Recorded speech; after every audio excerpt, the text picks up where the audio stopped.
Can you and how do you troubleshoot bad TXVs? Maybe the bulb's not right or not insulated. How do you troubleshoot that using Supre and Subcool?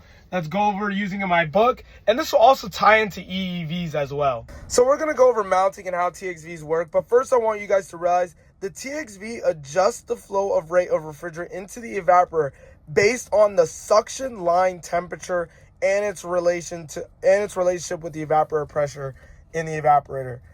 You guys got to realize this bulb right here, this is the bulb for your TXV.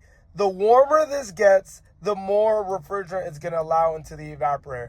This is how you're supposed to want it mounted. You do not want it to mount it on any joints. If you have to mount it horizontally, you do that only if you have to. Best practice is to mount it like this at like 7 or something o'clock. So either at 4 o'clock or 8 o'clock. It should never really be mounted like this. These are the best practices. But it is what it is. If you have to do it wrong, it is what it is. But if you don't have to, do it the right way. So why is it bad to mount it on a joint like this? Remember, this is controlling your TXV or TEV.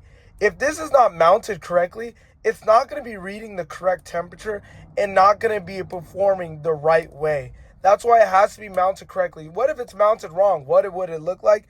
Well, if it's not reading the correct temperature or it's not insulated, you can either overfeed your metering device or underfeed your metering device. Most likely you will overfeed it because this suction line is going to be colder than wherever else it's going to be.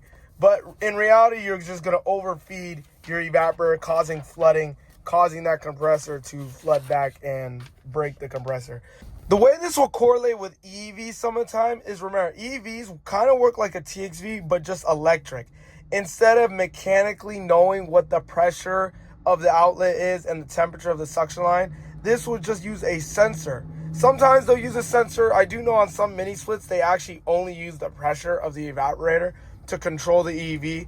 But on most applications, they would run a sensor on your suction line and a transducer on your suction line to control the Supre and control this valve. So if you have a sensor that's not placed right, you're going to overfeed that evaporator and cause flooding.